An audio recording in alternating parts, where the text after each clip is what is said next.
அவரோட ஸ்கூல் பேக்ல மறைச்சு வச்சு எடுத்துட்டு வந்திருக்காங்க. அந்த அளவுக்கு ஏதாவது செக்கிங் பண்ணிருக்காங்களா ஸ்கூல்ல? இது மாதிரி நிறைய இஷ்யூ தனியார் பள்ளிகள் நிறைய செக்கிங் அதிகமா இருக்கும். முடிவெட்டலாம் கூட வெளியே விட்டுருக்காங்க. ப்ராப்பரா செக் பண்ணி தான் சார் அனுப்பியிருப்பாங்க. செக் பண்ணி தான் அனுப்பியிருக்காங்க. ரேண்டம் செக் பண்ணியிருப்பாங்க. பண்ணும்போது ஒரு சிலது இந்த மாதிரி தெரியும். இவங்க வந்து இந்த ஸ்கூல் பேக்குள்ள அந்த புக்குள்ள மறைச்சு வச்சு எடுத்துட்டு வந்திருக்காங்க. சார் இப்போ சேப்டர் ஸ்கூல்ல கிட்டத்தட்ட ஒரு மாசத்துக்கு மேல ஒரு பையன் அருவாலை கொண்டு வந்தான். அதுக்கு பிறகு எல்லா ஸ்கூல்லையும் இது தொடர்பாக ஒவ்வொரு ஸ்கூல்லையும் அந்த புத்தக பைய தங்களோட ஆய்வு செய்ய சொன்னாங்க. அது மாதிரி இவங்க பண்ணிருக்காங்களா? அதுக்கான எதுவும் சொல்லியிருக்காங்களா சார்? அதாவது எல்லா பிரைவேட் பள்ளியிலும் சரி, கவர்மெண்ட் பள்ளியிலும் சரி, திருநெல்வேலி பொறுத்த வரைக்கும் எல்லா பள்ளியிலும் செக்கிங் நடந்துட்டு இருக்கு. அங்க ஸ்கூல் ஸ்டாஃப்ஸ் பண்ணிட்டு இருக்காங்க. போலீஸ் நாங்க போகும்போது ரேண்டம் செக் பண்ணிட்டு இருக்கோம்.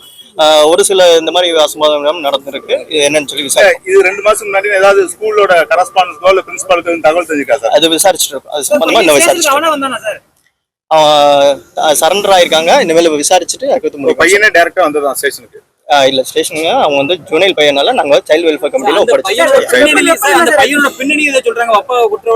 அதெல்லாம் விசாரிச்சுட்டு இருக்குங்க. அதெல்லாம் சொல்லுங்க. இப்போதைக்கு அந்த பென்சில் தாங்க பிரச்சனை. பென்சில் கொடுக்கல் வாங்கல. சின்ன 2 பேருமே ஃப்ரெண்ட்ஸ். பென்சில் வந்து வாங்கிட்டு கொடுக்காம பிரச்சனை இருக்கு.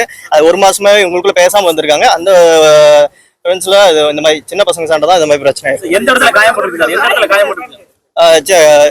இடத்துல காயப்பட்டிருக்கு. எல்லாம் சின்ன வெட்டு காயங்கள் தான். ட்ரீட்மெண்ட் கொடுத்துட்டு இருக்காங்க. நல்லபடியா இருக்கான் பையன். நல்லா பேசிட்டு இருக்கான். அந்த பையனை பிடிச்சிருக்கீங்களா? அந்த அருவாள் கொண்டு வந்து அவன் ஏதாவது விசாரணை எதுவும் இருக்கா சார்? விசாரிச்சிருக்கீங்களா? வேற ஏதாவது அவர் வேற தகவல் சொல்றாரா? முதல் கட்ட விசாரணை நடந்துட்டு இருக்குங்க. பென்சிலுக்காக ஒரு அருவாளை கொண்டு வந்து வெட்டுறதுங்கிறது இல்ல. பாதிக்கப்பட்ட பையனையும் விசாரிச்சிருக்காங்க. அந்த அந்த குற்ற சம்பவத்தில் ஈடுபட்ட பையனையும் விசாரிச்சிருக்காங்க. முதல்கட்ட விசாரணை இதான் தெரிய வருது. வேற வந்து ஆமா, கிளாஸ் ரூம்ல வந்து படிச்சிட்டு இருக்கும்போது டீச்சர்ஸ் அப்ப சம்பவத்துல இருந்தாங்களா? டீச்சர் தடுக்க கூட வந்திருக்காங்க. டீச்சர் தடுக்க ட்ரை பண்ணா டீச்சருக்கும் கொஞ்சம் காயம் கூட இருந்தாங்க. பக்கத்துல ரூம்ல இருந்தாங்க. கூட இருந்தாங்க. பையன் ட்ரீட்மென்ட் ஜிஹெச்சா சார்? இல்ல மத்தவங்க யாரும் பாதிக்கல. பையன் ட்ரீட்மென்ட் ஜிஹெச்சா சார்? இல்லங்க, இங்க ஜெயராஜா நம்பர் பிரைவேட்ல.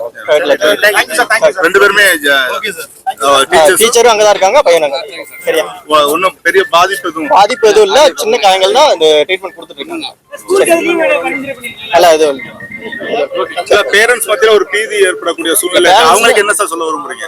பேரண்ட்ஸ்க்கு வந்து அவங்க பசங்களை வந்து டெய்லி ஸ்கூல் போகும்போது செக் பண்ணுங்க, என்ன நடக்குதுன்னு சொல்லி விசாரிக்க சொல்லுங்க. ஸ்கூல்ல ஏதாவது சின்ன சண்டை நடந்தா கூட உங்க பேரண்ட்ஸ் வந்து கேளுங்க, என்ன பிரச்சனை. முதல் கட்ட விசாரணை பண்ணிட்டு இருக்குங்க. எங்க எந்த இடத்துல வாங்க இனிமேல் விசாரிச்சு